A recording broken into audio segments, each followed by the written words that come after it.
ஸ்ரீ சங்கரா கலை மற்றும் அறிவியல் கல்லூரி தமிழ்துறை நடத்தும் 57வது அறிவன் வட்டத்திற்கு வருகை புரிந்துள்ள கல்லூரி முதல்வர் அவர்களையும் தமிழ்துறை தலைவர் அவர்களையும் வருக வருக என வரவேற்கிறோம். கீரனூர்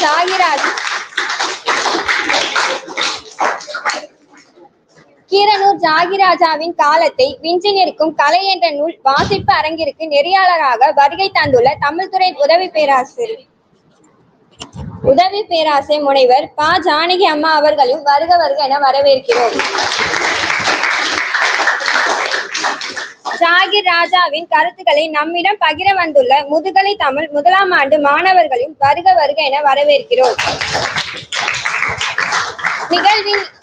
நிகழ்வின் இறுதியில் நன்றியுரை கூற இருப்பவரையும் கருத்துக்களை சேகரிக்க வருகை தந்துள்ள பேராசிரியர் பெருமக்களையும் எம் துறை மாணவர்களையும் வருக வருக என வரவேற்கிறோம்.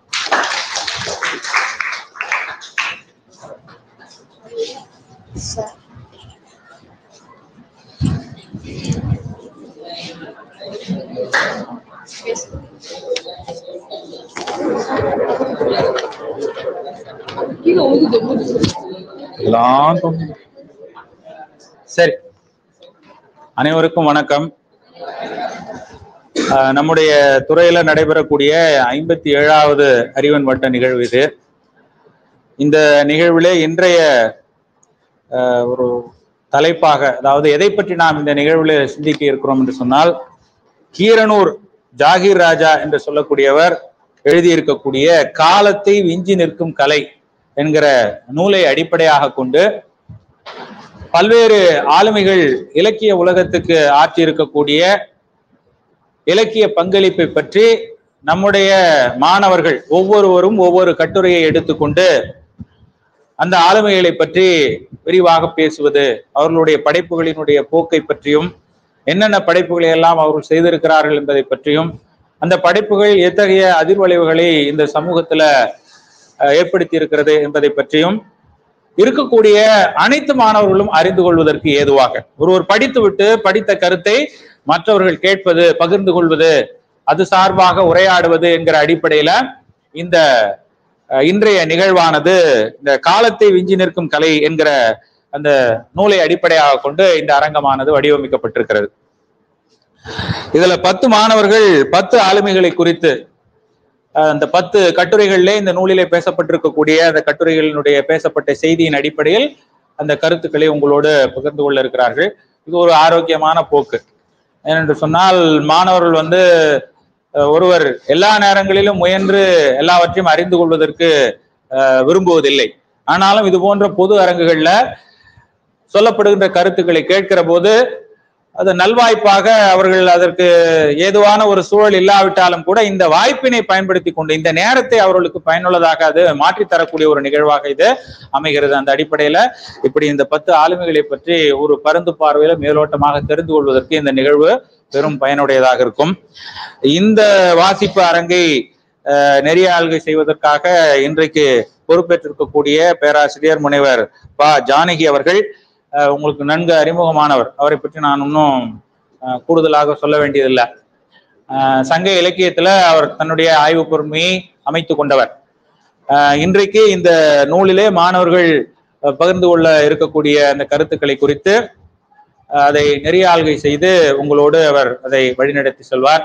மாணவர்கள் கருத்தூன்றி கேட்டு கருத்துக்களை குறிப்பிடுத்து மனதிலே இருத்தி கொள்ள வேண்டும் என்று கூறிக்கொண்டு களத்தினை பேராசிரியை முனைவர் பா. ஜானகி அம்மா அவர்களிடம் ஒப்படைக்கிறேன். நன்றி, வணக்கம்.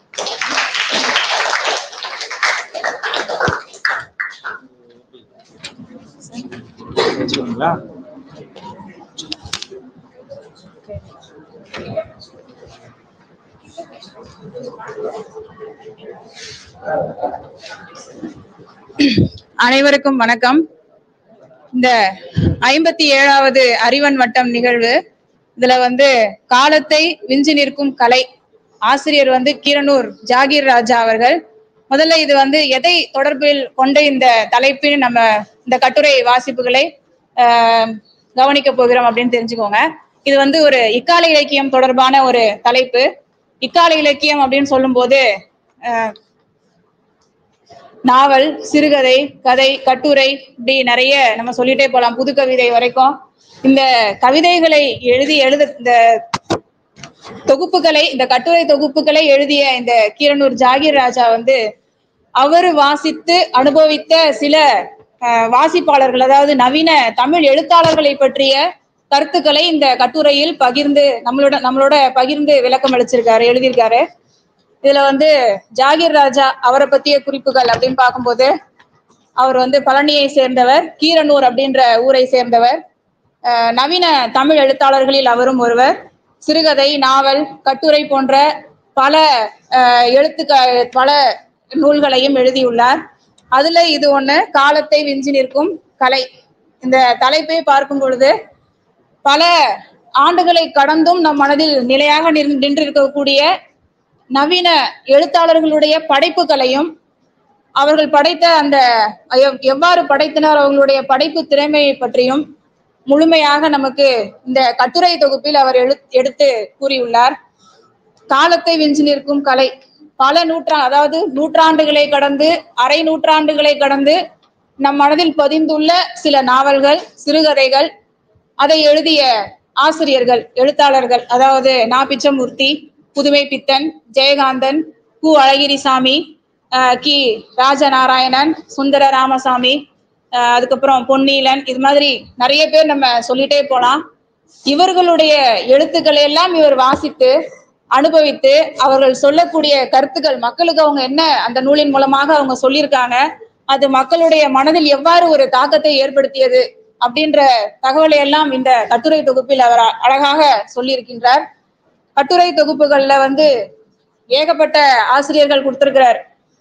இந்த நவீன தமிழ் எழுத்தாளர்களுடைய படைப்புகளை வந்து நிறைய எடுத்து சொல்லும் பொழுது, எழுத்தாளர்களை மட்டும் இல்லாம நம்ம தமிழ் திரைப்பட துறையிலையும் கூட ஒரு சில இயக்குனர்கள் இந்த மக்களுடைய மனதை, அதாவது சில தலித்தின மக்கள், இந்த வடசென்னை மாவட்ட பகுதியாக கதை, இந்த மாதிரியான ஒரு சில கதைகள் வந்து நம்மளுடைய மனதில் ஆழமாக பதிந்திருக்கும். அந்த மாதிரியான திரைப்படங்களை சார்ந்த இயக்குனர்களுடைய கருத்துக்களையும் அவர்களை பற்றிய விமர்சனங்களையும் இந்த கட்டுரை தொகுப்பில் அவர் வழங்கியுள்ளார்.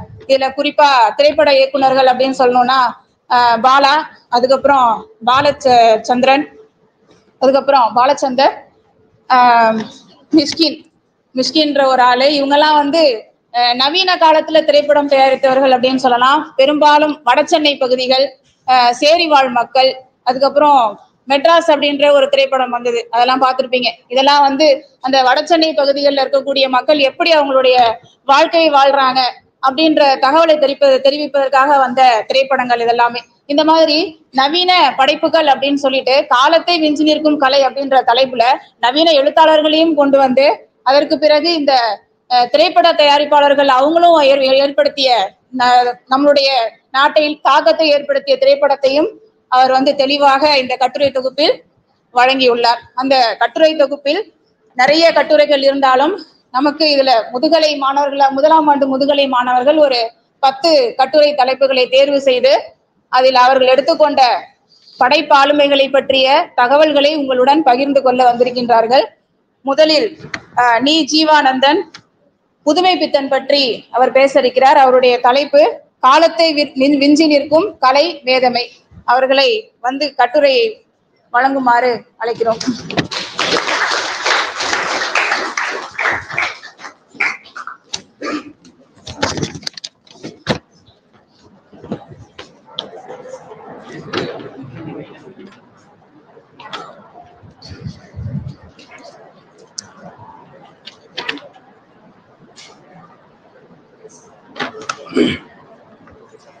அனைவருக்கும் இனிய காலை வணக்கம். எனக்கு கொடுக்கப்பட்டிருக்கிற தலைப்பு பார்த்தீங்கன்னா புதுமை பித்தன். இவரை பற்றி பேசுவதற்காக தலைப்பு கொடுக்கப்பட்டிருக்குது. கீரனூர் ஜானகிராமன் என்ன சொல்லியிருக்காருன்னா, ஜாகீர் ராஜா காலத்தை விஞ்சி நிற்கும் கலை மேதை அப்படின்ற தலைப்பு கொடுத்திருக்கிறார். புதுமை பித்தன் அப்படின்னு சொல்லும் போதே ஒரு பெயருக்கு ஏற்றவாறு இலக்கியத்தில் புதுமைகளை செய்தவர். குறிப்பா பாத்தீங்கன்னா சிறுகதை அப்படின்னு சொல்லக்கூடிய ஒரு துறையில் மிகப்பெரிய புதுமையை ஏற்படுத்தியவர். புதுமைன்னா மரபு வழியாக இருந்த சிறுகதைகளை மாற்றி எளிமையான முறையில் மக்களுக்கு புரிய வகைக்கூடிய முறையில் அவர் சிறுகதைகளை எழுதியிருக்கிறாரு. இவரை பற்றி ஜெயகாந்தன் ஒரு கருத்து சொல்றாரு. என்ன சொல்றாருன்னா, காவியத்துக்கு கம்பன், காவியம் அப்படின்னு சொன்னாலே கம்பன், கவிதைக்கு பாரதி. மரபு கவிதைகளை தாண்டி புதிய கவிதைகளை கொடுத்த மாதிரி காவியத்துக்கு கம்பன், கவிதைக்கு பாரதி, சிறுகதைக்கு புதுமை பித்தன் அப்படின்னு சொல்றாங்க. இன்னும் சொல்ல போனீங்கன்னா சிறுகதையில எந்த அளவுக்கு இவர் தேர்ச்சி பெற்றிருக்கிறாருன்னா சிறுகதை மன்னன் அப்படின்னு சொல்லக்கூடிய அளவுக்கு இவர் தேர்ச்சி பெற்றிருக்கிறாரு. ஆகவேதான் இவரை நம்ம காலத்தை விஞ்சி நிற்கும் கலை மேதை அப்படின்னு சொல்றாங்க. இவருடைய சொந்த ஊர் பாத்தீங்கன்னா கடலூர் திருப்பாதிரி புலியூர் அப்படின்ற ஊர்ல சொக்கலிங்கம் பிள்ளை பர்வதம்மாள் தம்பதியருக்கு இணையாக 25/4/1906 பிறகுறார். இவருக்கு ஒரே ஒரு மகள் தினகரி அப்படின்னு சொல்லக்கூடியவங்க, மனைவி கமலா. இவருடைய தந்தையார் பாத்தீங்கன்னா தாசில்தாரா இருந்து ஓய்வு பெற்றவர். ஓய்வு பெற்ற உடனே இவங்களுடைய சொந்த ஊரான திருநெல்வேலிக்கு இவங்க போயிடுறாங்க. இவருடைய கல்வி பாத்தீங்கன்னா BA பட்டம் வரைக்கும் படிச்சிருக்கிறார். தமிழ் மீது அயராத தீராத ஒரு ஆர்வம், அப்புறம் ஆங்கிலமும் இவருக்கு ஒரு அத்துப்படியான ஒரு மொழி. அதனாலதான் ஆங்கிலத்தில் இருக்கக்கூடிய இலக்கியங்களை எல்லாம் தேடி தேடி வாசித்திருக்கிறாரு. தமிழ்ல இருக்கக்கூடிய இலக்கியங்களையும் தேடி தேடி வாசிச்சிருக்கிறாரு. அதுக்கப்புறம் பாத்தீங்கன்னா இவருடைய சூழ்நிலை காரணமா தந்தை கிட்ட சண்டை போட்டுக்கிட்டு சென்னைக்கு வந்துடுறார். சென்னைக்கு வந்த உடனே சென்னையிலையும் மிகுந்த கஷ்டப்பட்டு கடைசியாக இவர் பத்திரிகை உலகுக்குள்ள வராரு.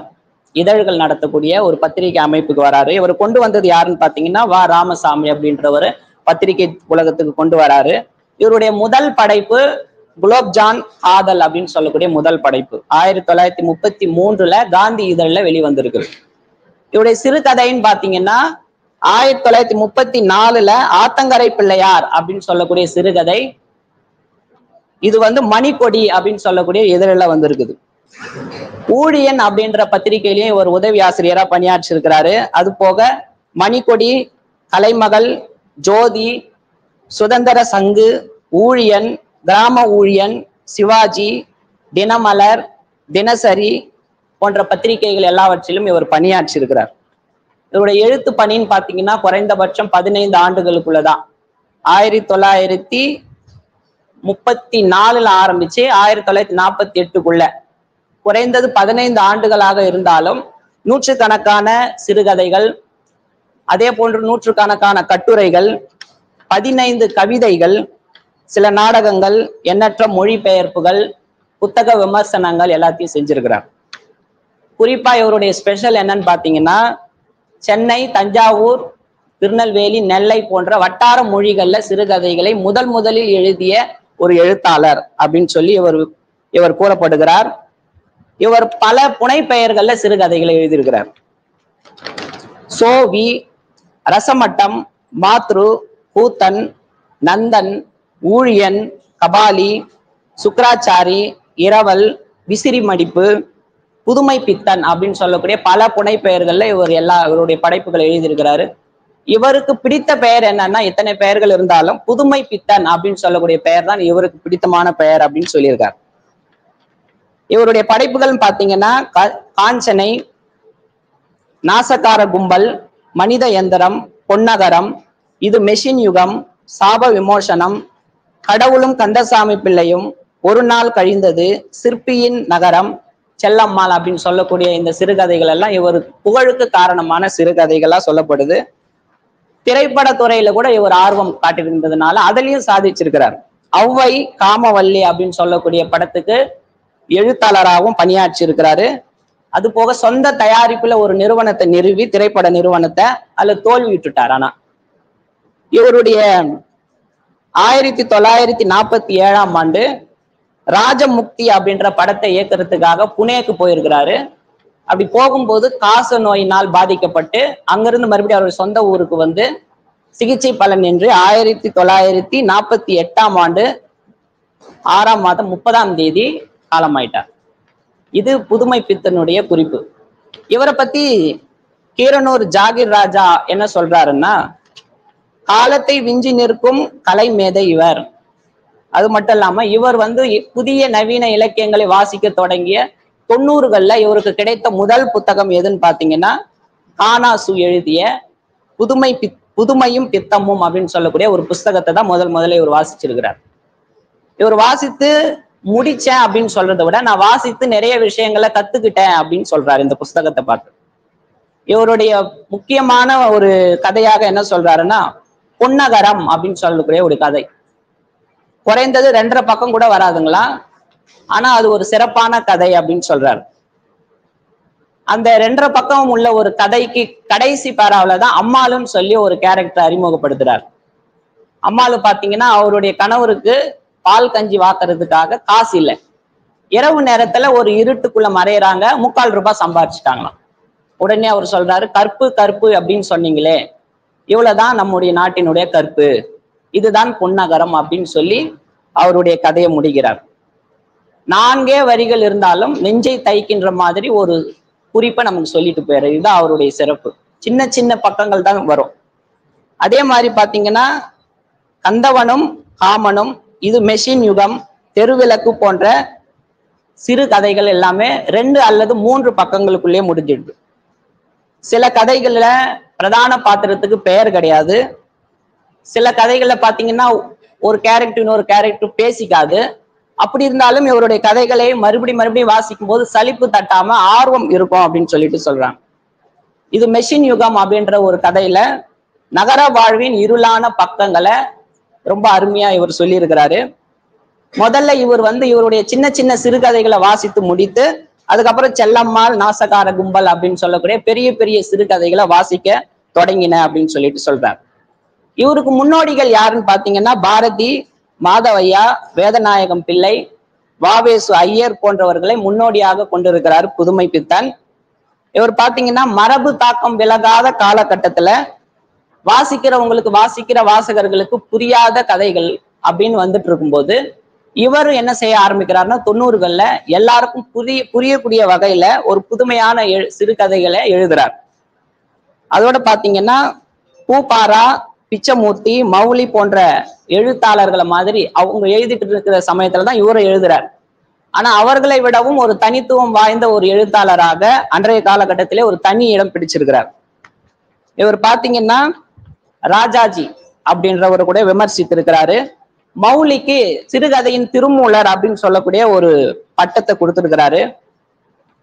இவருடைய திறமை எப்படிப்பட்ட திறமைன்னா, ஒரு அலுவலகத்துக்கு போய் வெயிட் பண்ணக்கூடிய ஒரு 15 நிமிஷத்துல அவர் ஒரு சிறுகதையை எழுதி முடிச்சிடுவாருங்களாம். 1930 40களில் சுதந்திர வேட்கை அதிகமாக இருந்த காலகட்டத்துல எல்லாருமே அவங்களுடைய படைப்புகளை சுதந்திரத்தை பத்தி எழுதிட்டு இருந்தாங்க இலக்கியத்துல. ஆனா இவர் மட்டும்தான் சமூகத்தினுடைய அவலங்களை பத்தி எழுதிட்டு இருந்தார். இதை நிறைய பேர் விமர்சிச்சாலும் அதுக்கு இவர் சொன்ன கருத்து என்னன்னா, நம்முடைய படைப்புகள்ல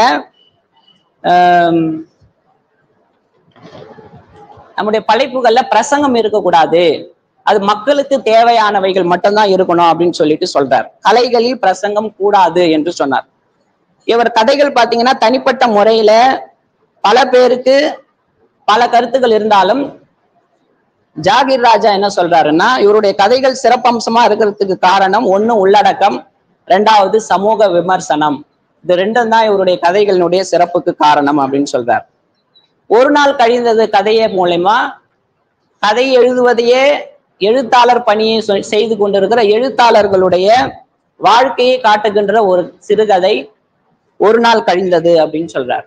எல்லாரும் சொல்ற மாதிரி இவருடைய மாஸ்டர் பீஸ் கதை அப்படின்னு பாத்தீங்கன்னா செல்லம்மாள், அதை நானும் ஏத்துக்கிறேன் அப்படின்னு சொல்லிட்டு சொல்றார். செல்லம்மாள் என்கின்ற சிறுகதை.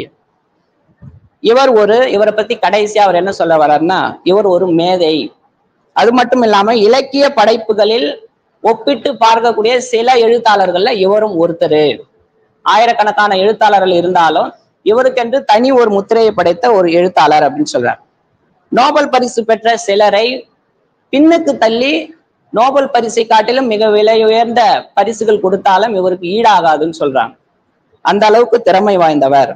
42 ஆண்டுகளே வாழ்ந்த ஒரு கலை மேதை. எனவேதான் புதுமை பித்தன் காலத்தை விஞ்சி நிற்கும் கலைஞன் என்று போற்றப்படுகிறார் என்று சொல்றார். நன்றி.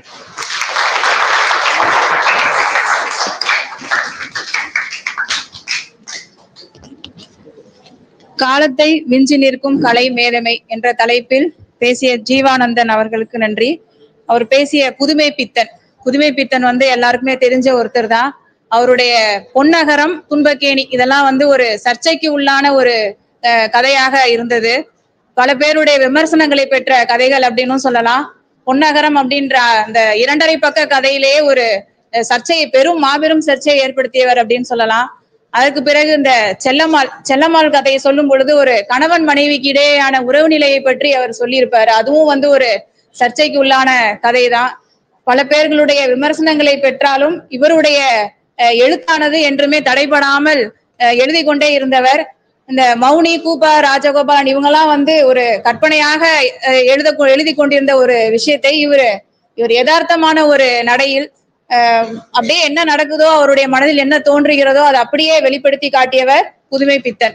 அதனால இவருக்கு இன்னொரு பேர் இது. ஜாகிர் ராஜா வந்து என்ன சொல்றாரு அப்படின்னா, பொறுமையா கதை எழுதுவது, கவிதை எழுதுவது இதெல்லாம் விட்டுட்டு ஒரு தவளை பாய்ச்சலாக, அதாவது இந்த தவளை எப்படி பாஞ்சு ஓடுதோ அந்த மாதிரி ஒரு கதையை முடிச்சா அடுத்த கதை அடுத்தடுத்த கதைன்னு என்ன பண்றாரு, அப்படியே தாண்டி போய்கிட்டே இருக்காரு. அந்த மாதிரி ஒரு தவளை பாய்ச்சல் வேகத்தோடு இவர் வந்து கதையை எழுதக்கூடியவர்.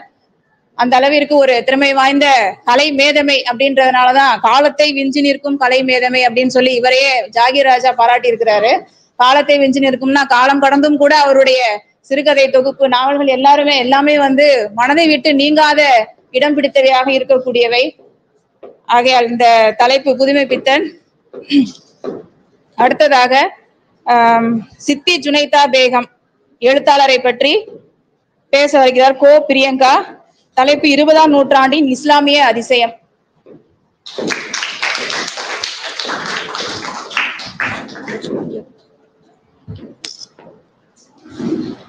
அனைவருக்கும் வணக்கம்.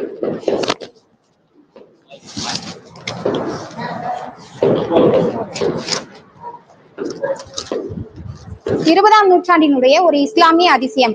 அதாவது அந்த காலகட்டத்துல பெண்கள் எழுதுறது அப்படின்றது ஒரு பெரிய விஷயம். அப்படி வந்து எழுத்தாளுமையில சிறந்து விளங்கிய சித்தி ஜுனைதா பேகம் அவங்கள பத்தி தான் இன்னைக்கு நம்ம பார்க்க போறோம். இவங்க 1917 தஞ்சை. இவருடைய பெற்றோர் வந்து ஷரீப் பெக் முத்துக்கனி. இவருடைய தந்தையார் வந்து ஒரு பன்னூல் ஆசிரியர், மேடை பேச்சாளர். ஆனாலும் அவங்களுக்கு அந்த காலகட்டத்துல 3வது வரைக்கும் தான் படிக்கிறதுக்கான வாய்ப்பு கிடைச்சது. பெற்றோரோட நிர்பந்தத்தால அவங்க வந்து 12 வயசுலயே வந்து திருமணம் பண்றாங்க. திருமணமான 4 ஆண்டுகள்ல வந்து கணவர் வந்து இறந்துடுறாரு. கணவர் இறந்த துக்கத்தை வந்து அவங்க மறைக்கிறதுக்காக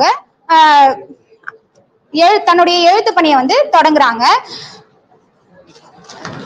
சித்தி அப்படின்னா இன்னைக்கு வரைக்கும் நம்மளுக்கு தெரிஞ்ச பொருள் வந்து நம்ம அம்மாவுடைய தங்கச்சி, சிற்றன்னை அப்படின்னு தான் தெரியும். ஆனா சித்தி அப்படின்னா நேர்மையாளர் அப்படின்னு பொருள். இது வந்து ஒரு அரபு சொல். இந்த சித்தின்றத அவங்களுடைய பேரோட மட்டுமே நிறுத்திக்காம தன்னுடைய 4 மகள்களுக்கும் அந்த பேரை வந்து வச்சிருக்காங்க. அதாவது சித்தி ஹமிதா, சித்தி மஹமூதா, சித்தி சாதுலா, சித்தி ஜபீரா அப்படின்ட்டு அவங்களுடைய பெண் குழந்தைகளுடைய பேர்லயும் இந்த தொடர்ச்சியை வந்து நம்மளால பார்க்க முடியுது. கணவன் இழந்த நிலையிலேயே வந்து அவங்களுக்கு கிடைக்காத உயர்கல்வியை வந்து அவங்களுடைய பெண்களுக்கு வந்து இவங்க அளிச்சிருக்காங்க. அதாவது 3வது வரைக்கும் தான் படிச்சிருக்காங்க. ஆனா வந்து இவங்களுடைய வீட்டு வாசல்ல பாத்தீங்கன்னா பெயர் பலகை வந்து சித்தி ஜுனைதா பேகம் பன்னூல் ஆசிரியர் அப்படின்ட்டு பெயர் பலகை வந்து மாட்டி வச்சிருக்காங்க. இவங்களுடைய தொடக்கம் வந்து சிறுகதையா இருந்தாலும் ஆனா போக போக இவங்க வந்து எழுதுறத வந்து ஒரு விருப்பமான பணியா கொண்டு நாவல் வரைக்கும் எழுத ஆரம்பிக்கிறாங்க. இவங்க எழுதின ஒரு புகழ்பெற்ற நாவல் வந்து காதலா கடமையா அப்படின்ற ஒரு நாவல். இது வந்து 1938 வந்து ஊவேசா அவர்களுடைய முன்னுரையோட வெளிவருது. புதுமை பித்தன் வந்து இதுக்கு வந்து விமர்சனம் எழுதுறாரு. இதை படிச்சுட்டு அவர் என்ன சொல்றாருன்னா, முஸ்லிம் பெண்கள் எழுத வருவது வந்து நாங்க வரவேற்கிறோம் அப்படின்னு சொல்றாரு. கலை தோன்றுவதற்கு வந்து கல்வி வந்து எந்த விதத்திலயும் வந்து ஒரு முக்கியம் இல்ல அப்படின்ட்டு வந்து நம்ம ஜுனைதா பேகத்தை பார்த்து வந்து கத்துக்கலாம். இதுக்கு வந்து ஒரு பாரம்பரியம் கூட வந்து காரணமா இருக்கு அப்படின்னு சொல்லலாம். இவங்களுடைய சகோதரர்கள் வந்து தூயவன் உள்ளிட்டோர் வந்து அந்த காலத்துல வந்து விகடன் உள்ளிட்ட இதழ்கள்ல வந்து கதையாசிரியர்களாகவும் திரைப்படத்துறையில வந்து வசனகர்த்தாவாகவும் இருந்திருக்காங்க. சமகாலத்துல எழுதி வந்த நாகூர் ரூமி வந்து இவங்களுக்கு வந்து பெரியம்மா முறையில இருக்காங்க. ஆபிதீன் அப்படின்ற எழுத்தாளரும் வந்து இவங்களுக்கு வந்து உறவின் முறை அப்படின்னு சொல்றாங்க. 1929 வந்து தாருல் இஸ்லாம் அப்படின்ற ஒரு இதழ்ல வந்து ஜுனைதா பேகம் எழுதின ஒரு கட்டுரை வந்து வெளியே வருது. அதை படிச்சுட்டு ஊரே வந்து அவங்க வீட்டுக்கு வந்து துக்கம் விசாரிச்சுட்டு போகுது. ஒரு நல்ல குடும்பத்து பெண் வந்து கதை எழுதி நாசமா போறாளே அப்படின்னு சொல்லிட்டு. ஏன்னா அந்த காலகட்டத்துல அவங்க எழுதுறது பெரிய விஷயம், இதுலயும் அவங்க வந்து ஒரு கதை எழுதுறாங்க. அதுல வந்து காதல் அப்படின்ற ஒரு வார்த்தையும் சொல்லி எழுதுறாங்களே, இதனால இவங்க நாசமா போறாங்களே அப்படின்ட்டு வந்து எல்லாரும் அவங்களுக்கு சொல்றாங்க. இன்னைக்கு வந்து நம்ம மொழி வளர்ச்சி பத்தி பேசுறோம், எழுதுறோம், நிறைய வந்து மாநாடுகள்லாம் இது பண்றோம். ஆனா அதனால என்ன பயன்னா, திருக்குறள் நாலடியார் அதுல இருந்து பழந்தமிழர்களுடைய ஒரு ஞான தத்துவத்தையும் சிலப்பதிகாரம் மணிமேகலத்திலிருந்து அவங்களுடைய நாகரிகத்தையும் ஆடம்பர செலவுகள் வந்து பாக்குறோம். ஆனா இவ்வளவு ஆடம்பர செலவுகள் பண்றோமே, அதுல என்ன பயன் அப்படின்ட்டு இன்னைக்குடைய நிலைமையை அவங்க அன்னைக்கே வந்து எழுதியிருக்காங்க. எந்த ஒரு சமூகம் வந்து பெண்களை வந்து அடிமைப்படுத்தி வச்சிருக்கோ அந்த சமூகம் வந்து எந்த காலகட்டத்திலயும் வந்து முன்னேற முடியாது அப்படின்றது வந்து ஜுனைதா பேகத்துடைய கருத்து. அவங்களுடைய புனை கதைகள், கட்டுரைகள் எல்லாத்துலயுமே வந்து ஒரு அடிநாதமா வந்து பெண்களுடைய விடுதலை பற்றி தான் இருக்கு. அவங்க வந்து இன்னொரு கருத்தையும் சொல்றாங்க. 1955 நூருல் இஸ்லாம் அப்படின்ற ஒரு இதழ்ல வந்து அவங்களுடைய கட்டுரை வந்து வெளிவருது. அதுல வந்து முஸ்லிம் பெண்கள் வந்து தன்னுடைய பேருக்கு பின்னாடி கணவருடைய பேரை வந்து போடணும்னு அவசியம் இல்ல, அவங்க பேருக்கு உரிமை வந்து அவங்களேதான், அவளுக்குன்னு ஒரு உரிமை இருக்கு, அவ செல்வத்துக்கு அவளே அதிகாரி, திருமணம் செஞ்சு கொண்டதால அவ வந்து எதையும் இழந்துடல, அவளுக்குன்னு ஒரு தனியா ஒரு ஆத்மா இருக்கு, கணவன் வந்து அவனுக்கு தெய்வம் இல்ல அப்படின்ட்டு சொல்றாங்க. இது வந்து ஆணாதிக்கவாதிகளுக்கு வந்து ஒரு அதிர்ச்சி தர விஷயமா இருக்கு.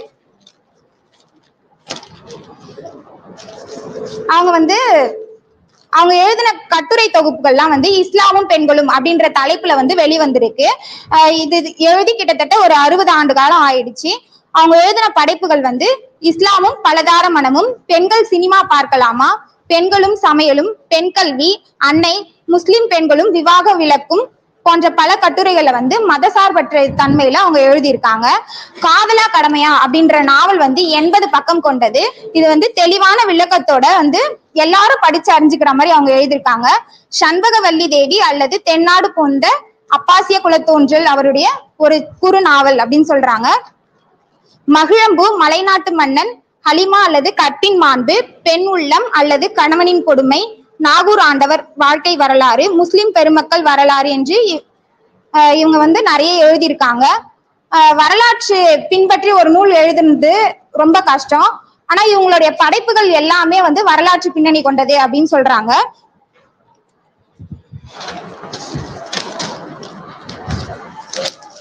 இப்ப முஸ்லிம் எழுத்தாளர்கள் கிட்ட பாத்தீங்கன்னா ஒரு தடை இருந்துகிட்டே இருக்கும் அப்படின்னு சொல்றாங்க. ஆனா இந்த தடை வந்து அவங்க கிட்ட இல்ல. அவங்களுடைய படைப்புகள் எல்லாமே இஸ்லாமிய இதழ்கள்ல வந்து ஒரு தனித்துவம் பெற்று விளங்குது அப்படின்னு சொல்றாங்க. இஸ்லாம்கள் வந்து பொதுவா இசையை வந்து புறக்கணிப்பாங்க அப்படின்னு சொல்லுவாங்க. ஆனா இதுக்கு மாறா வந்து சிவாஜி அப்படின்ற பத்திரிகையில வந்து ஜுனைதா பேகம் வந்து இசையின் இன்பம் அப்படின்ட்டு ஒரு கட்டுரை எழுதுறாங்க. அதுல வந்து ஆயர்பாடியில ஆய்ச்சியர் குறவை வந்து கோபாலன் ஆடி மகிழ்றான், அவன் வந்து அங்க குழல் ஊதி ஆடி மகிழ்றான், இதனால இசையினாலதான் உலகமே வந்து இயங்குது அப்படின்ற மாதிரி அவங்க அந்த கட்டுரை வந்து சொல்றாங்க. அதுக்கப்புறம் வந்து மதவாதிகள் வந்து தர்கா கந்தூரி அப்படின்ற ஒரு விழாவை வந்து எதிர்ப்பாங்க. அதுக்கு வந்து ஜுனைதா பேகம் வந்து இல்ல, அது எதிர்க்கக்கூடியது இல்ல, எல்லா மக்களும் வந்து அந்த இதுல பங்கேற்கிறாங்க, அதனால வந்து அந்த விழாவை வந்து எதிர்க்க கூடாது அப்படின்ட்டு சொல்லுவாங்க.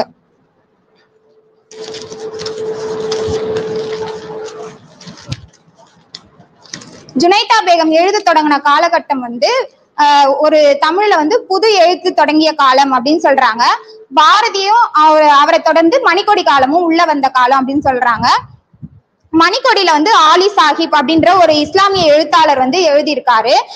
அசோகமித்ரன் என்ன சொல்வாருன்னா தன்னுடைய கட்டுரையில மணிக்கொடியில வந்து ஜுனைதா பேகம் எழுதி இருந்தா அவங்களுடைய வந்து பரிமாணம் வேற மாதிரி இருந்திருக்கும் அப்படின்னு சொல்றாங்க.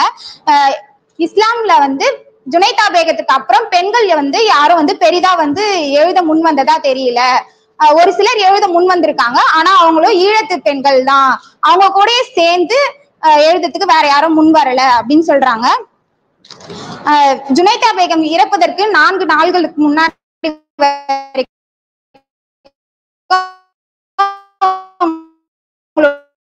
அவங்களுடைய ஒவ்வொரு படைப்புலையும் வந்து பெண்களுக்கான உரிமை எல்லாத்தையுமே அடிப்படையா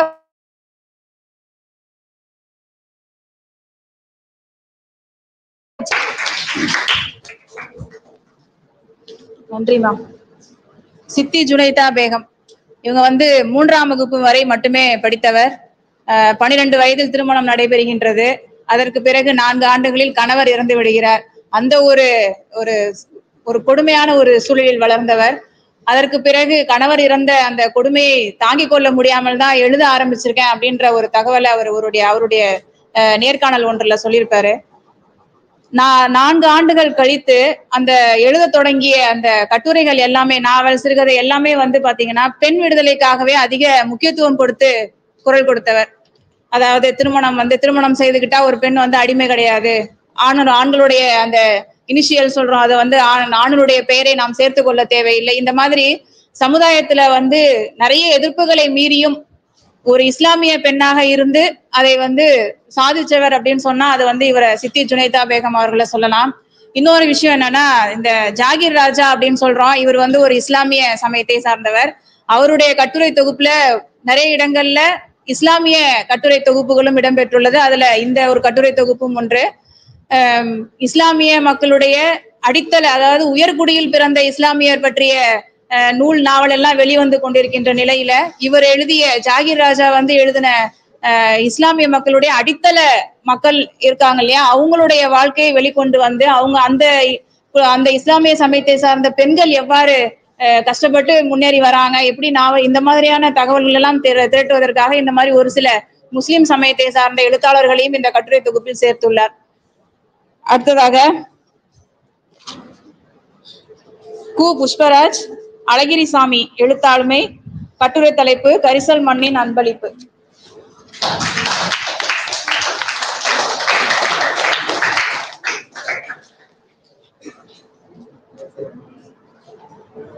இவர் பிறந்தது வந்து 23/9/1923 கோயில்பட்டியில வந்து பிறகுறாரு. இவர் வந்து பத்திரிகை எழுத்தாளர். 106 சிறுகதைகளை ஏற்றுள்ளார். இவர் இறந்தது வந்து 5/7/1970. முதல்ல கீரனூர் ஜாகிர் ராஜா என்ன சொல்றாருன்னா, உங்களுக்கு தெரிஞ்சிருக்க வாய்ப்பு இல்லை, பேச்சுல எழுத்துல கூட நான் அதை சொன்னதில்லை அப்படின்னு சொல்றாரு. இது வந்து என்னுடைய ரகசிய குறிப்புல கூட நான் எழுதுனது கிடையாது, எனக்குள்ளேயே வச்சு இதெல்லாம் தடுத்துட்டேன் அப்படின்னு சொல்றாரு. அதுக்கப்புறம் தான் அழகிரிசாமி எழுதுன அன்பளிப்பு கதையை பத்தி சொல்றாரு. அந்த கதையில என்னன்னா, ஒரு நாள் ஒருத்தர் வந்து ஞாயிற்றுக்கிழமை தூங்கிட்டு இருக்காரு. அதுல வந்து சித்ரா, சுந்தரராஜன், பிருந்தா, சரங்கன் இவங்க 4 பேரும் வந்து அவங்களை ஏப்பி வாங்க விளையாட போலாம் அதுக்கப்புறம் சொல்றாங்க. விளையாட போலான்னதுக்கப்புறம் விளையாடிட்டு அடுத்த நாள் புக்கு தராரு. அந்த புக்கு பேர் வந்து புத்தகம் சுமந்த வீட்டுக்காரர்கள். இந்த புக்கை வந்து 2 பேருக்கு மட்டும்தான் தராரு. சித்ரா, சுந்தரராஜன் இவங்க 2 பேருக்கு தந்தோடனே பிருந்தா, சரங்கன் 2 பேருக்கு வருத்தம் ஆயிடுது. அவங்களுக்கு மட்டும் புக்கு தந்தாங்களே, எனக்கு தரலையே அப்படின்னு. 2 பேருக்கு புக்கு தந்தோடனே அடுத்த நாள் வந்து பிருந்தான்ற பொண்ணு விளையாட வரல. அதுக்கு வந்து ஏன் வரல அப்படின்னு கேட்டது போது 2 நாளா ஆளு வரல, எனக்கு தெரியல அப்படின்னு சொன்னாங்க பசங்களாம். அடுத்த நாள் வந்து அவங்க வீட்டுல இருந்து வேலை செய்யறவங்க வந்தாங்க. வீட்டுல இருந்து வேலை செய்யறவங்க வந்த பேரு இது போல அவருக்கு உடம்பு சரியில்லை, அதனாலதான் வரல அப்படின்னு சொன்னாங்க. அடுத்த நாள் அவங்க வீட்டுக்கு போயிட்டு இது போல நல்லா விசாரிக்கிறாங்க, நல்லா இருக்கீங்களா அப்படின்னு கேட்டு அடுத்த நாள் பிருந்தா வந்துடா, சாரங்கன் வரல. இது போல பிருந்தா வீட்டுக்கு மட்டும்தான் போவீங்களா, எங்க வீட்டுக்கு வர மாட்டீங்களா அப்படின்னு சொன்னதுக்கு அப்புறம் நான் ஞாயிற்றுக்கிழமை வரேன் அப்படின்னு சொல்றாரு. ஞாயிற்றுக்கிழமை வரல. அதுக்கப்புறம் வந்து அடுத்த ஒரு வாரம் அவன் விளையாடவே வரல சாரங்கன். அதுக்கப்புறம் வந்து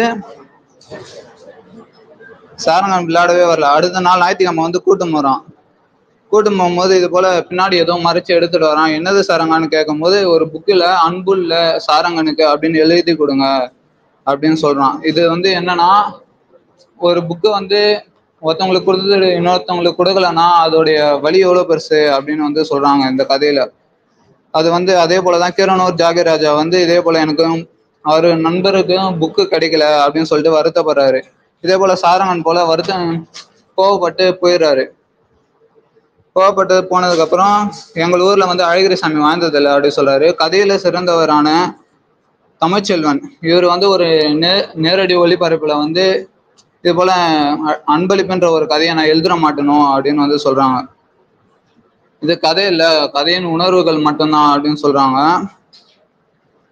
அதுக்கப்புறம் இது ஏன் நம்ம கதையா பார்க்கணும், இதெல்லாம் ரியலா நடக்கிறது தானே, இது ஏன் நம்ம கதையா பார்க்கணும் அப்படின்னு சொல்லும் போது புத்தகம் எல்லாம் சேகரிப்பவங்க எல்லாம் வந்து அன்பளிப்பின் கதை நாயகன் தான் அப்படின்னு சொல்றாங்க. அப்புறம் புத்தகத்தை வந்து கீழ்ச்சதுக்கோ இல்லை இன்னைக்கு தரேன்னு சொல்லிட்டு நாளைக்கு தரல அப்படின்னு சொல்லிட்டு எத்தனை குழந்தைங்களை அடித்திருப்போம். அந்த குழந்தைகள் வந்து எவ்வளவு வருத்தப்பட்டு இருக்கும் அப்படின்னு சொல்றாங்க. இதுல இருந்து என்ன சொல்ல வராங்கன்னா, குழந்தைகள் மத்தியில வந்து இந்த கதையை எழுதுறாரு. குழந்தைகளை கண்டா எல்லாரும் வந்து மகிழ்ச்சியா இருப்பது போல நடிக்கிறோம், நகைச்சுவை உணர்வு எல்லாம் கலந்துருக்கும். ஆனா குழந்தைகள் வந்து அப்படி நடிப்பதில்லை அப்படின்னு சொல்றாங்க. இந்த உணர்வுகளை எழுதும் போது அவருக்கு இந்த உணர்வு தாக்கம் தான் இந்த கதையை எழுதலாம் அப்படின்னு வந்து எழுதுறாரு. அதுல இருந்து அவர் வந்து குழந்தைகளை வந்து எப்படி சொல்றது, சக நண்பர்களா பாக்குறாங்க. ரெண்டாவது கதை வந்து திரிபுரம். இது வந்து கீரனூர் ஜாகிராஜா வந்து காவிரி கரை எழுத்தாளர்களை பத்தி எல்லாம் சொல்றாரு. சொன்னதுக்கு அப்புறம் அந்த கதை வந்து திரிபுரம்னா பஞ்சம்னா என்ன அப்படின்னு பார்த்து, பஞ்சம்னா என்ன அப்படின்னு கேட்கிறாரு. பஞ்சத்துல வந்து சோறு இல்லை, அது இல்லை, அதுதான் பஞ்சம்னு சொல்றீங்க. அது இல்லை பஞ்சம், அதாவது வந்து கொடிய வன்முறை, குண்டுவெடிப்பு இதெல்லாம் மட்டும் பஞ்சம் இல்லை, ஆபாசம் எப்படி சொல்றது, பயங்கரம் இல்லை அப்படின்னு சொல்றாரு. சொல்லும் போது வந்து கோயில்பட்டியிலேருந்து ஆந்திராவிலேருந்து கணவனை காவு கொடுத்து பசியினால காவு கொடுத்துட்டு விட்டு கோயில்பட்டிக்கு வரும் நரசம்மா அவர்களின் மகளும். இதுல வந்து மொத்தமா 4 பாயிண்ட் தான் சொல்றாங்க. இதுதான் அந்த கதை. இது சமூகம் முன்னாடி வந்து தன் மகளை வந்து கிழிந்த புடவையுடன் இருப்பது சமூகம் தப்பா பாக்குது அப்படின்னு சொல்லிட்டு நரசம்மா தன் புடவைய மகளுக்கு கொடுக்குறாங்க. தெருவில், அதாவது தெருவில் வந்து ஒரு பழம் இருக்கு, அது வந்து புழு அரிச்சு போயிருக்கு, இதை நான் சாப்பிட்டா என் மகன் என்ன நினைப்பாளோ அப்படின்னு சொல்றாங்க. அதே பசிக்காக வந்து தன் மகளின் கற்பை வந்து 10 ரூபாய்க்கு ஒரு கடைக்காரன் வீட்டுல விட்டு போயிடறாங்க. அடுத்தது இதெல்லாம் முடிஞ்ச பேரு அந்த பொண்ணு அம்மா கையிலேருந்து காசு வாங்கி இந்த கை வலது கையிலேருந்து இடது கைக்கும் இடது கையிலேருந்து வலது கைக்கும் மாத்தி ஒரு ஏதோ மனநிலை சரியில்லாத மாதிரி சொல்றாங்க. இதெல்லாம் தான் வந்து பயங்கரம் அப்படின்னு சொல்லிட்டு சொல்றாங்க.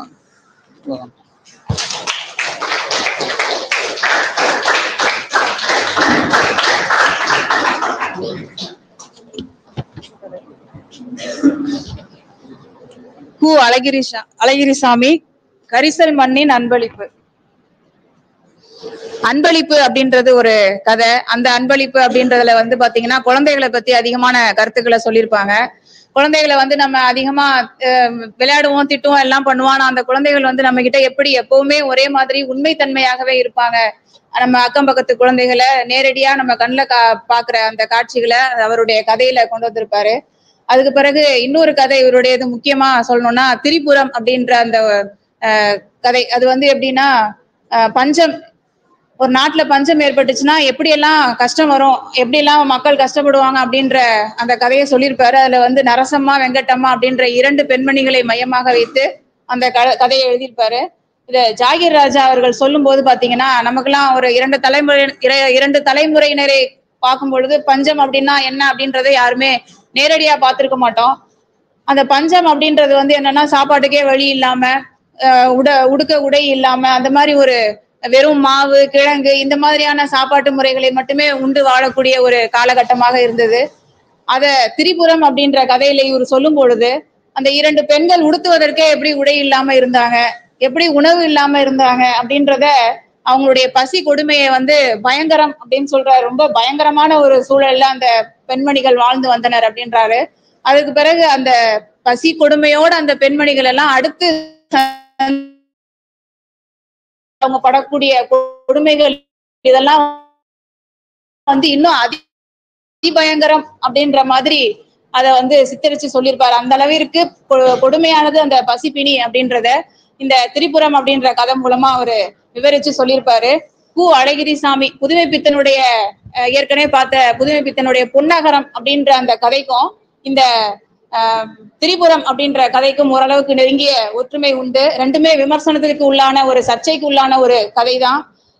இது ரெண்டையும் ஒப்பிட்டு பார்க்கும் பொழுது புதுமை பித்தனுக்கு அடுத்ததாக இந்த கு. அழகிரிசாமி அப்படின்றவர் வந்து காலத்தை விஞ்சி நிற்கக்கூடிய ஒரு கலை படைப்பாளனாக திகழ்கின்றார் அப்படின்ற முறையில இந்த கட்டுரை தொகுப்பை ஜாகிர் ராஜா அவர்கள் வந்து எழுதியிருக்காரு.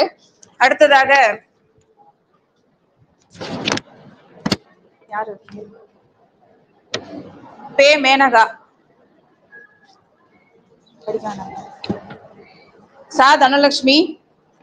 எழுத்தாளுமை வந்து ஆ. சிவசுப்பிரமணியன். மனம் திறந்த உரையாடல், அதாவது 2 நண்பர்கள் எப்படி மனம் திறந்து உரையாடுகின்றனர் அப்படின்ற மாதிரியான தலைப்பிலான ஒரு கட்டுரை வாசிக்க வருகிறார்.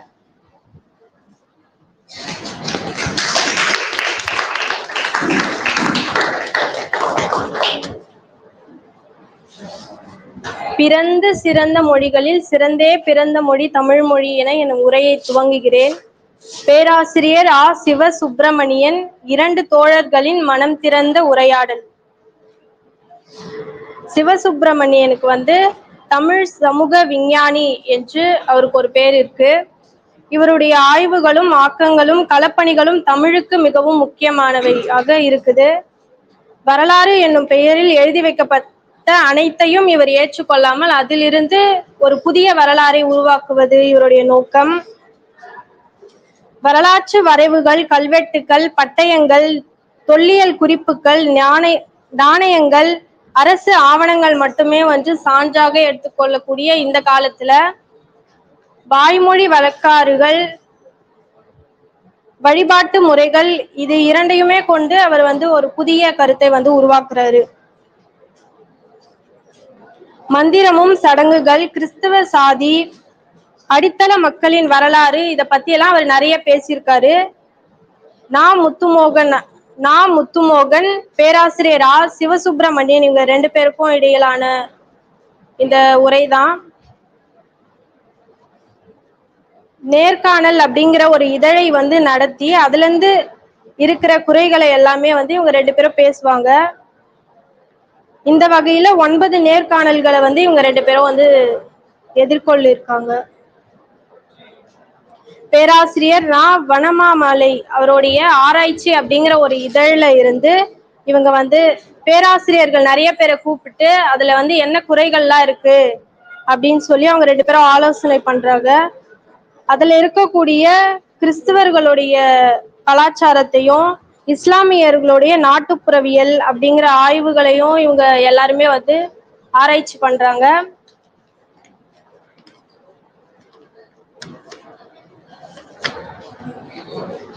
ஆ. சிவசுப்பிரமணியன் குடும்ப சூழல்கள்ல இருக்கக்கூடிய மக்களுடைய வாழ்க்கை நிலைமையை பத்தியும் திராவிட இயக்கத்துடைய தொடக்க நிலையை பத்தியும் அவர் ஆலோசனை எல்லாம் நிறைய செஞ்சிருக்காரு.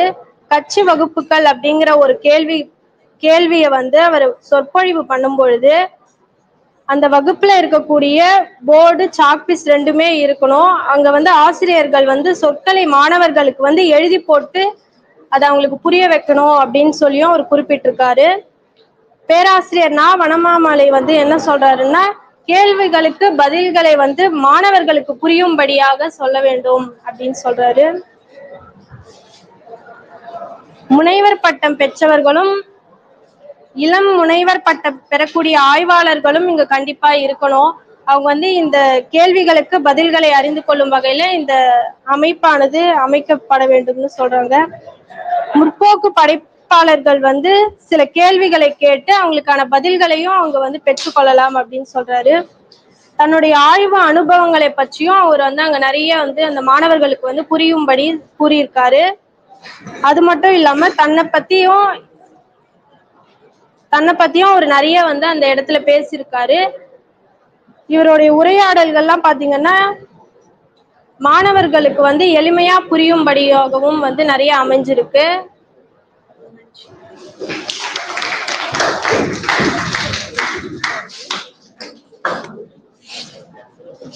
இரண்டு நண்பர்களின் மனம் திறந்த உரையாடல் அப்படின்றதுதான் இந்த கட்டுரை தலைப்பு.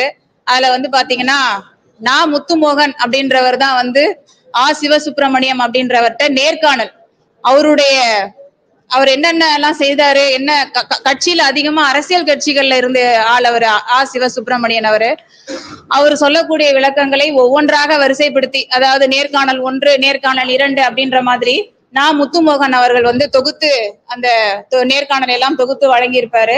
அதுல பாத்தீங்கன்னா கட்சி சார்ந்த செய்திகள், சோவியத் ரஷ்ய கட்சி, அதுக்கப்புறம் கம்யூனிஸ்ட் கட்சி அப்படின்னு சொல்லக்கூடிய கட்சி சார்ந்த தகவல்கள், அதற்கு பிறகு அந்த மத நல்லிணக்கம் இது சார்ந்த அவருடைய கருத்துக்கள், சிவசுப்பிரமணியன் அவர் என்ன நினைக்கிறாரு, அவர் என்ன சமூகத்துக்கு சொல்ல விரும்புறாரு அப்படின்ற தகவல்களை எல்லாம் இந்த நேர்காணல் மூலமாகவே சொல்லி முடிக்கின்றார். அது போல இது 9 நேர்காணல்களை கொண்ட இந்த ஒரு தொகுப்பினை இந்த ஜாகீர் ராஜா இது அத்தனையுமே நம்மளுடைய சமுதாயத்திற்கு உதவக்கூடியதான ஒன்று அப்படின்ற மாதிரி இவருடைய கட்டுரை தொகுப்புல அதை சேர்த்திருக்கார். சரியா? அடுத்தது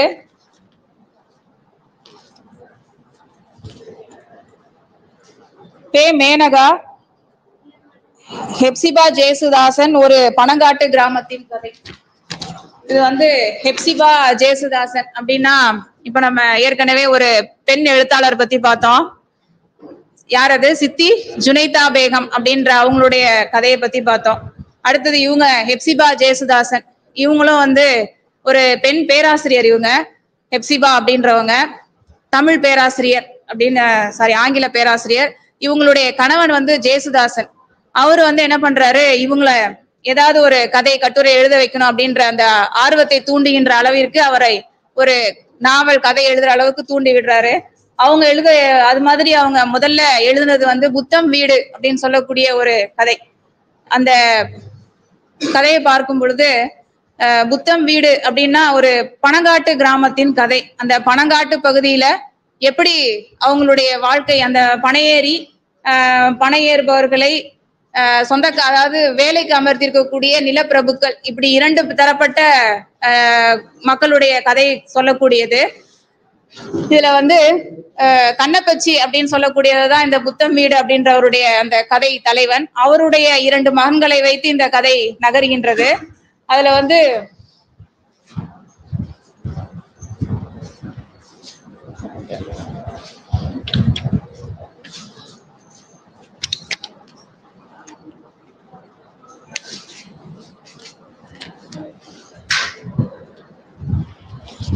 இந்த பனை கிராமம் அப்படின்னு சொல்லக்கூடியது அந்த திருநெல்வேலி மாவட்டத்திற்கு அருகில் இருக்கக்கூடிய அந்த கிராமப்புற மக்களை பற்றிய கதை. அதுல வந்து 2 வகையா இந்த பனை கிராம மக்களை பிரிக்கிறாங்க. ஒண்ணு வந்து மேட்டுக்குடியில் வாழக்கூடிய, அதாவது பல பனை மரங்களை, பனை ஏரிகள் அப்படின்னா அந்த பனை மரங்கள் ஏரி கல்லு பதநீர்லாம் இறக்குவாங்க இல்லையா, அந்த மாதிரி ஒரு வேலையை செய்யக்கூடியவர்கள் பனை ஏரிகள் அப்படின்னு சொல்லியிருக்காரு. இதுல வந்து மேட்டுக்குடி மக்கள் அப்படின்னு சொல்லும் போது அந்த பனை மரங்களை எல்லாம் சொந்தமாக்கி இந்த பல பனையேரிகளை வேலைக்கு அமர்த்தி கொண்டு என்ன பண்றாங்க, அவங்கள வேலை வாங்கிக்கிட்டு நல்ல ஒரு ராஜா மாதிரி வாழ்றாங்க இல்லையா, அவங்கதான் மேட்டுக்குடி மக்கள் அப்படின்னு சொல்றாங்க. அதற்கு அடுத்து பனையேரிகள் அப்படின்னு சொல்லக்கூடிய 2ஆம் தட்டு மக்கள், அதாவது கீழ்த்தட்டு மக்கள்னு சொல்லலாம். அவங்க வந்து பனையேரிகள்னா பனை மரம் ஏறணும், அங்க ஏறி அவங்க அந்த கல்லு பதநீர் எல்லாம் இறக்கணும். அது வந்து ரொம்ப ஒரு கொடுமையான ஒரு வேலை இல்லையா. பனை மரம் அப்படின்றது சும்மா ஒரு 8 அடி 10 அடியில இருப்பது கிடையாது. ஒரு 70 அடி 80 அடி உயரத்துல ஏறி என்ன பண்ணணும், பனை மரத்துல இருந்து அவங்க எடுக்க வேண்டிய கல்லோ பதநீர் எல்லாமே எடுக்கணும். சரியா. இது வந்து எதற்கு ஒப்பிட்டு சொல்லியிருக்காரு ஜாகிர் ராஜா அப்படின்னு பாத்தீங்கன்னா, இந்த ஆழ்கடல்ல போயிட்டு மீன் பிடிக்கிறவங்க செம்பட இனத்தை சேர்ந்த அந்த மக்கள் எப்படி ஒரு கொடுமையான அந்த நிகழ்வுகளையும் சந்தித்து அவங்களுடைய வேலையை முடிச்சுட்டு வராங்களோ, அது போல இந்த பனையேரி அப்படின்னு சொல்லக்கூடிய இந்த மக்களுடைய வாழ்க்கை முறையும் ரொம்ப ஒரு கடினமான வாழ்க்கை முறையாக இருக்கின்றது அப்படின்றது அவருடைய பனங்காட்டு கிராமத்தின் கதை மூலமாக சொல்லியிருக்கின்றார். அடுத்தது இந்த கிராமத்து வாசிகளையே அவங்களுக்குள்ள எப்படி ஒற்றுமையா இருக்காங்களா, அதாவது அடிமைத்தனமாக பார்க்கக்கூடிய நிலப்பிரபுக்கள் மாதிரி மேட்டுக்குடியில், அதாவது கொஞ்சம் பனை மரங்கள் எல்லாம் அதிகமா வைத்திருக்கிறவர்கள் வந்து வசதி வாய்ந்தவர்கள், இவங்களை எப்படி ஏளனமா பாக்குறாங்க, இவங்களுடைய வாழ்க்கை தரம் வந்து எவ்வளவுதான் அடித்தள மக்கள் அப்படின்னு சொல்லும் போது எவ்வளவுதான் சொந்தமா நிலம் வாங்கியிருந்தாலும் எவ்வளவுதான் பொருள் வச்சிருந்தாலும் அந்த பனையேரிகள் அப்படின்னு சொல்லும் போது அவங்க வந்து கீழ்த்தட்டு மக்கள் தான் அப்படின்ற மாதிரியான ஒரு கண்ணோட்டத்தோட தான் எல்லாருமே பாக்குறாங்க இல்லையா. இந்த மாதிரி ஒரு கிராமத்தினுடைய கதையை கிராமத்து வாசனையே வீசக்கூடிய அளவிற்கு அந்த கிராமத்தில் பிறந்து வளர்ந்த ஒரு பெண்மணியாக இருந்து அந்த கதையினை அப்படியே நமக்கு எழுதி கொடுத்திருக்கின்றார். இந்த பனங்காட்டு கிராமத்தின் கதை அப்படின்றது வந்து நம்ம அதை படிக்கும் போதே எப்படி இருக்கும் அப்படின்னு சொன்னா, நம்ம நேரடியா அந்த இடத்துல இருந்து அந்த காட்சிகள் எல்லாம் அப்படியே பார்த்த மாதிரியான ஒரு கதை தொகுப்பாக அவர் எழுதி அதை நமக்கு வடிவமைச்சு கொடுத்திருக்காரு. அடுத்தது அந்த பனை ஏறும் பொழுது அவங்க என்னென்னலாம் அந்த பொருள்லாம் இறக்குறாங்க அப்படின்றதையும், எப்படி அந்த 70 அடி 80 அடி உயரத்துல இருந்து அவங்க அதை இறக்கி எடுத்துட்டு வந்து அதை விற்று அதுக்கு பிறகு அதை வந்து அவங்க வயிறார உணவு உண்டு சாப்பிடுகின்ற இந்த மாதிரியான கருத்துக்களை எல்லாம் முழுக்க தெளிவாக இந்த கதையில் இந்த ஹெப்சிபா ஜேசுதாசன் அப்படின்றவரு தெளிவா சொல்லியிருப்பாங்க. அடுத்தது இந்த கதை பாத்தீங்கன்னா மொத்தம் ஒரு 200 பக்கங்கள் மட்டுமே கொண்ட ஒரு நாவல் தான். அந்த ரொம்ப அதிகமாகவும் சொல்ல முடியாது, 200 பக்கங்கள். ஆனா அந்த அத்தனையிலுமே வந்து ஒரு சாதாரண அடித்தட்டு மக்களை எப்படி ஒரு காலகட்டத்தில் எப்படி வாழ்ந்தாங்க, அவங்களுடைய பழக்க வழக்கங்கள், உணவு உடையெல்லாம் எப்படி இருந்துச்சு அப்படின்றத தெளிவான விளக்கமாக சொல்லியிருப்பாங்க. இவரை பத்தி சொல்லும் பொழுது இந்த புத்தம் வீடு அப்படின்ற ஒரு கதையின் அடிப்படையாக வைத்து இந்த ஹெப்சிபா ஜேசுதாசனை வந்து சொல்லியிருப்பாங்க. அடுத்தது எப்பவுமே நம்ம உழுதவன் கணக்கு பார்த்தா உலகு கூட மிஞ்சாது அப்படின்ற மாதிரி ஒண்ணு சொல்லுவாங்க. அது போல எவ்வளவுதான் நம்ம பணம் ஏறி நம்ம எவ்வளவுதான் அந்த பொருட்களை எல்லாம் எடுத்தாலும் கூட நமக்கு கையில எந்த அளவுக்கு ஒரு அளவு கூட பணமே நிற்பதில்லை அப்படின்ற மாதிரி ஒரு அந்த மக்களுடைய வாழ்க்கை முறை வறுமை நிலையெல்லாம் சித்தரிச்சு சொல்லியிருப்பாங்க. சரி, அடுத்தது இந்த புத்தம் வீடு அப்படின்றது வந்து இந்த ஹெப்சிபா ஜேசுதாசன் அப்படின்றவங்க இத வந்து இது ஏன் இதுல வந்து சேர்த்திருக்காரு அப்படின்னு சொன்னா, ஜாகிர் ராஜா அவர்கள் வந்து ரொம்ப அதாவது இந்த கட்டுரை அதாவது நாவலை வாசிக்கும் பொழுதே மனதில் ஒரு பாதிப்பை ஏற்படுத்திய நாவல் தான் முக்காவாசி. இதுல கட்டுரை தொகுப்புல பாத்தீங்கன்னா இந்த பொன்னகரம், துன்பக்கேணி, இந்த செல்லம்மாள் இதெல்லாம், இந்த அடுத்தது திரிபுரம், இந்த மாதிரி நிறைய கதைகள் எல்லாமே எல்லா மக்களுடைய மனதிலுமே வந்து ஒரு ரொம்ப ஆழமான ஒரு கொடுமையான ஒரு எண்ணத்தை, அதாவது ரொம்ப கவலைப்படுகின்ற அளவிற்கு மனதை பாதித்த ஒரு நாவல்களாக இருந்திருக்கின்றது. அந்த வரிசையில் இந்த பனங்காட்டு கிராமத்தின் கதையும் ஒன்றாக இந்த கட்டுரை தொகுப்பில் இவர் சேர்த்துள்ளார். சரி, அடுத்தது கீர்த்திகா ஒரு சிற்றிதழ் பயணம் முடிந்தது.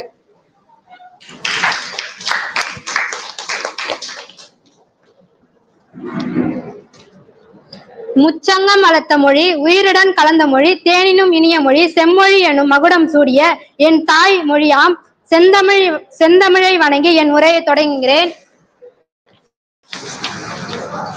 சுகன் ஒரு சிற்றிதழின் பயணம் முடிந்தது. தஞ்சாவூர் என்றாலே எல்லாருக்கும் நினைவில் வரது வந்து தஞ்சை பெரிய கோவில். ஆனால் புத்தக வாசிப்பு சிற்றிதழுக்கான தொடர்பு உடையவர்களுக்கு எப்போதும் நினைவில் நிற்கிற பெயர் வந்து சுகன்.